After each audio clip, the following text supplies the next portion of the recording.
You're here because you probably think these 9 battery myths are actually true. There is so much nonsense that gets spouted all the time in the battery storage industry that I hear the same lies over and over again. So in today's video, I'm going to bust 9 of these commonly held myths for you, and make sure you watch to the end of the video where we're going to bust a bonus myth that you're definitely going to want to know about.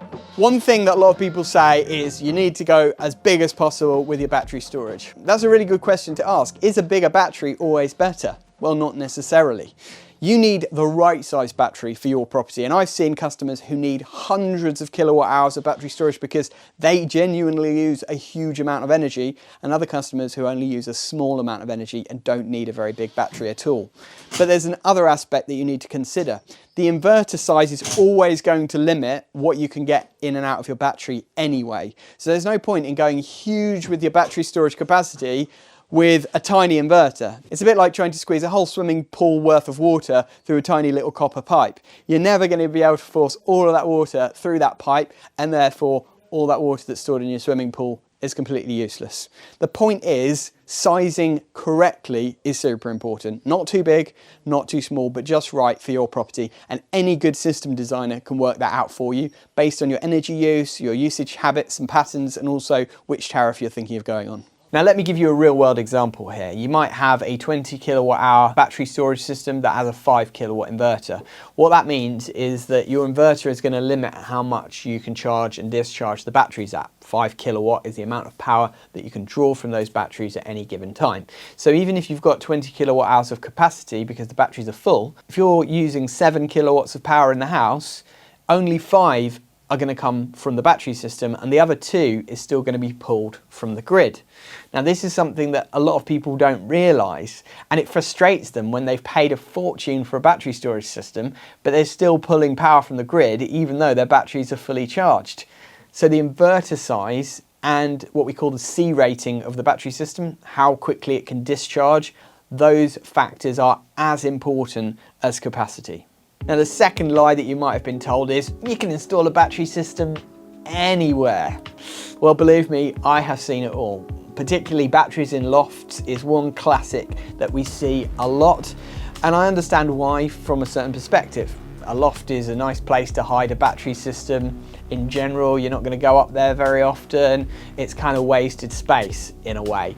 But there are major safety concerns with installing batteries in lofts, and recently the PAS 63100 guidelines have been released to help insurers and installers know what best practice looks like, and these are slowly being implemented into the wiring regulations as well. They're very clear that batteries in lofts is not a good idea. Why? Well, a battery is a very heavy item, first of all, and if you had a fire in the house, the battery could well fall through the ceiling, land on somebody's head and kill them. Secondly, these battery systems need to be accessible for maintenance, to check if they're working properly, and if it's in a loft, realistically it's out of sight and out of mind, and certainly for a lot of people, they're not going to be physically able to crawl up into the loft to check their battery system. The other thing is it can get very hot and very cold in a loft. I wouldn't worry so much about the cold temperature, we'll talk about that later in the video, but actually the heat side of things can be a real challenge. A loft can get like an oven at some times of the year, and that can either affect the battery performance or create problems with safety.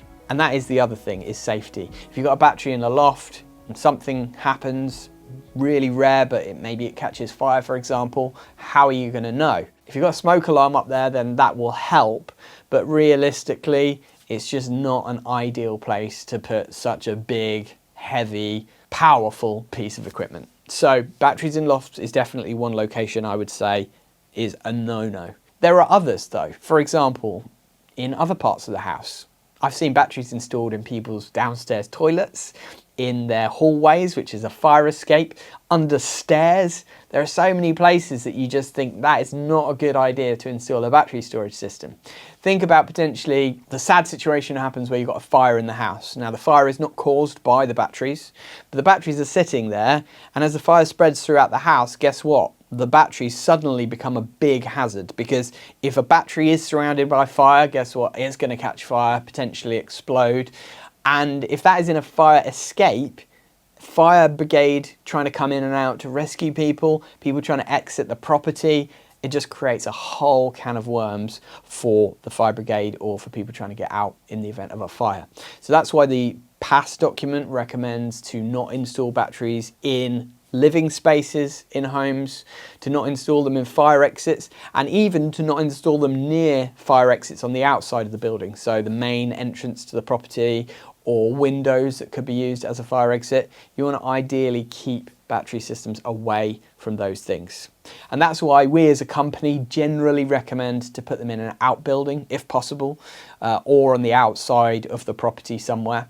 And if it has to be inside, then it should be in some kind of fireproof room, 60-minute fire rated with an interlinked smoke alarm system, and essentially in a place where if there was an issue with fire either in the rest of the property or from the batteries, that it's not going to cause problems and spread and create an unnecessary hazard. So battery location is a key thing to factor in when you're looking to get a system installed, and a good installer will insist on only putting the battery in a place that is safe and suitable for the rating of the battery. The weatherproofing of the battery as well, which we'll talk about a little bit more later.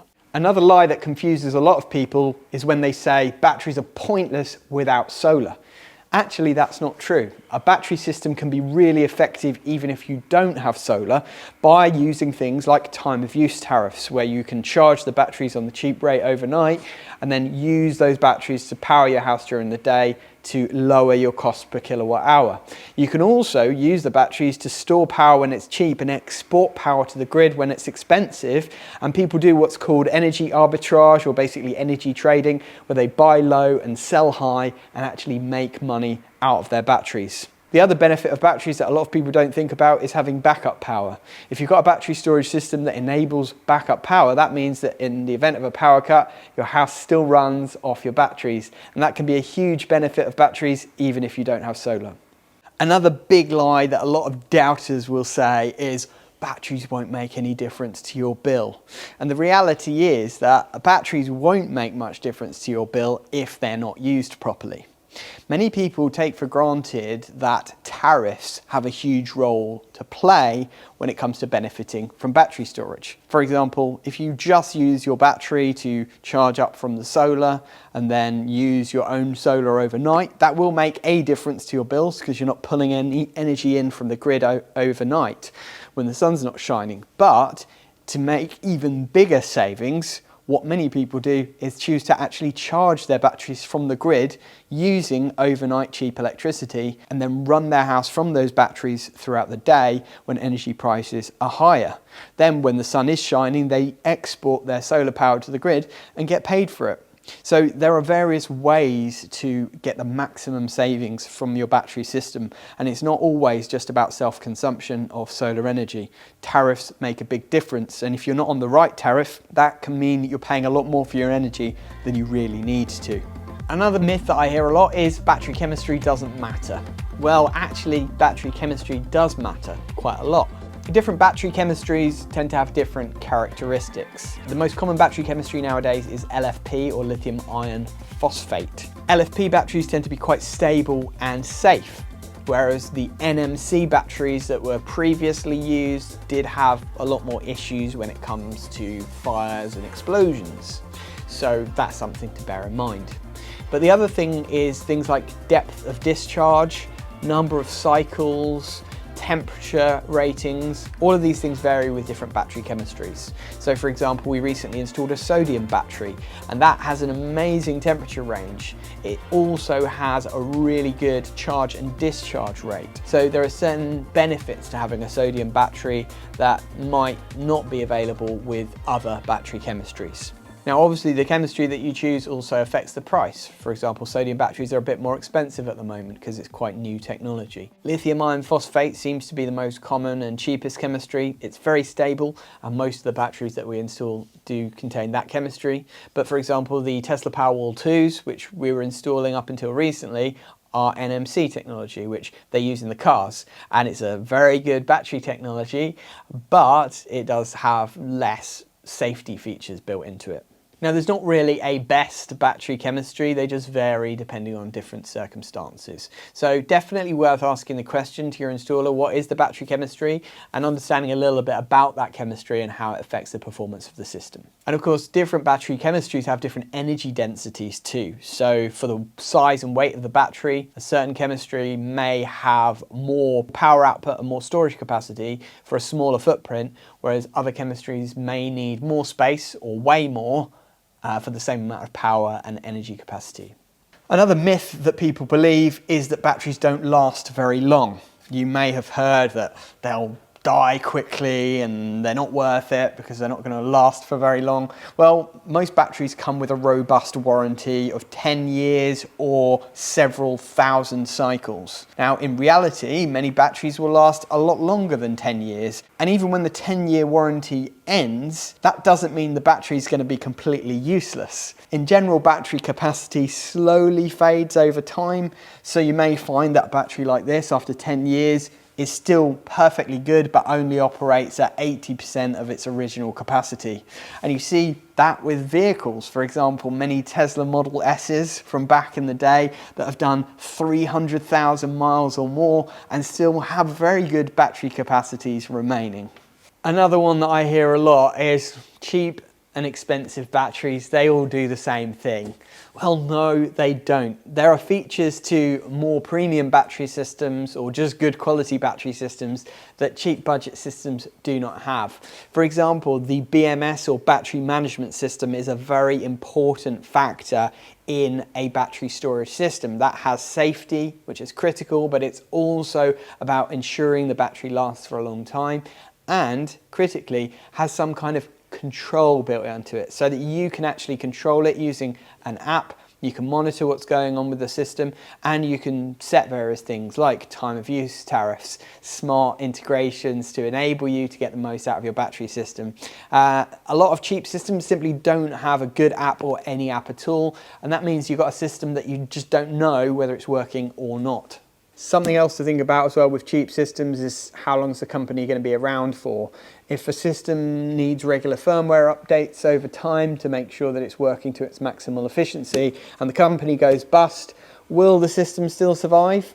Often cheap companies do not last long, and you could be stuck with a product that simply doesn't work properly because the company who made it are no longer in existence. Another huge misconception is that all battery storage systems automatically give you backup power. In other words, if you've got a battery system at home and the power goes out from the grid, you're still going to be able to run all of your home appliances. That's simply not true, because you will need something like this. It's called a gateway. A backup system needs a gateway to be able to disconnect you from the grid in the event of a power outage and run everything in your home safely. And we made a full video about that here, along with a lot of the myths that are told about backup power, so why not watch that video after this one. But ultimately, not every battery storage system will give you backup power, and it's very important to differentiate if you do need that feature. Now, this is one that I hear a lot. Batteries are going to be much cheaper next year, so I'll just wait. Now, while it's true that battery technology is slowly decreasing in price over time, the reality is that it's always going to be a little bit cheaper next year. And if you wait forever, then you miss out on a ton of benefits. Now, some people think there might be some kind of revolutionary battery technology that's going to come out and render all of the current battery technology completely useless. Only time will tell. But the fact is that what's out there at the moment is really good in terms of the balance of cost and quality. There are great products out there that enable you to do exactly what you need to do at a very reasonable price. So now is a great time to buy battery storage. And if you keep waiting because you think it might get cheaper, you may just never benefit from the system that you truly need. Now, here's a bonus myth that I hear a lot. Many people say, oh, it won't work without an internet connection. And while the systems often do need an internet connection in order to monitor how much energy you're using, how much you're benefiting from your battery system, they do work without an internet connection. They're designed to do that, otherwise the system would fail if the internet went down. So you don't have to worry that the system's not going to work without internet. Yes, it's good if you can have an internet connection to enable you to monitor it and do some additional controls, but actually all of the basic functions of the battery system will work even if there's no internet. So I hope you've enjoyed me busting some of those myths. Let me know if there's any other myths in the comments that you've heard that I've not covered today. If you've enjoyed today's video and you are looking to get a battery storage system installed properly, there'll be a link below where you can get a quote from us.